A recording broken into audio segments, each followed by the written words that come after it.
नमो बुद्धाय. सप्रेम जय भीम.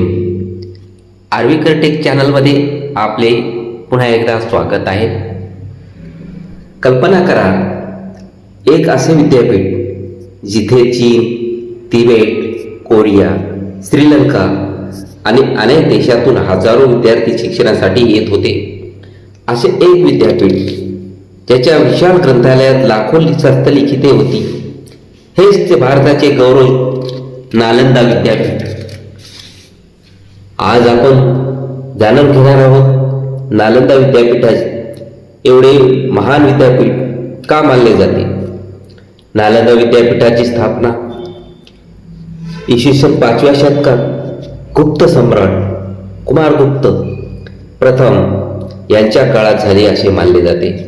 हे केवळ बौद्ध शिक्षणाचे केंद्र नव्हते, तर येथे तत्वज्ञान, वैद्यकशास्त्र, गणित, खगोलशास्त्र, व्याकरण, भाषा, तर्कशास्त्र आणि विज्ञान यांचाही सखोल अभ्यास केला जात होता. जगभरातील विद्यार्थी त्या काळात चीन, Japan, Korea, Tibet, Sri Lanka, Indonesia आणि इतर देशामधून विद्यार्थी येथे शिकण्यासाठी येत होते. नालंदामध्ये प्रवेश घेणे इतके सोपे नव्हते. विद्यार्थ्यांना कठीण प्रवेश परीक्षा द्यावी लागत असे आणि अत्यंत कमी विद्यार्थ्यांना त्या ठिकाणी प्रवेश मिळत असे. या ठिकाणी विशाल असे ग्रंथालय होते. नालंदाचे ग्रंथालय जगातील सर्वात मोठ्या ग्रंथालयापैकी एक मानले जात होते. येथे लाखो हस्तलिखिते जतन करण्यात आली होती. ज्ञानाचे हे भांडार त्या काळातील संशोधनाचे प्रमुख केंद्र बनले होते. येथील शिक्षण पद्धती केवळ पुस्तकी ज्ञान नव्हते.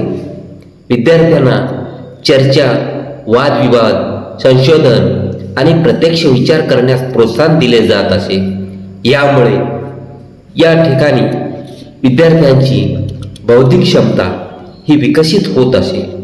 या विद्यापीठामध्ये महान आचार्य नालंदामध्ये शीलभद्र, धर्मपाल, नागार्जुन यांच्यासारखे महान विद्वान यांनी येथे अध्यापन केले किंवा त्यांची परंपरा इथे प्रभावी होती. चीनचे प्रसिद्ध प्रवासी ह्युएन त्सांग यांनी येथे शिक्षण घेतले आहे आणि नालंदाचे अत्यंत गौरवपूर्ण वर्णन त्यांनी आपल्या प्रवास वर्णनामध्ये केलेले आहे. नालंदा विद्यापीठ हे फक्त विद्यापीठच नव्हते, तर ते भारताच्या ज्ञान, संशोधन, सहिष्णुता आणि आंतरराष्ट्रीय सांस्कृतिक संवादाचे प्रतीक होते. येथून शिक्षण घेऊन अनेक विद्वानांनी जगभर ज्ञानाचा प्रसार केला. आजही नालंदा आपल्याला सांगते की ज्ञान हेच सर्वात मोठे सामर्थ्य आहे. भारताची ही महान परंपरा आपण जपली पाहिजे.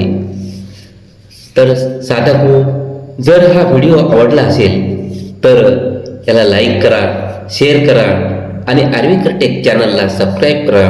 असेच नवनवीन व्हिडिओ, धम्माची माहितीबोध असलेले व्हिडिओ यानंतर पुन्हा आपल्यापर्यंत सहज येतील. त्यासाठी चॅनलला सबस्क्राईब करा, लाईक करा. धन्यवाद. नमो बुद्धाय. जय भीम.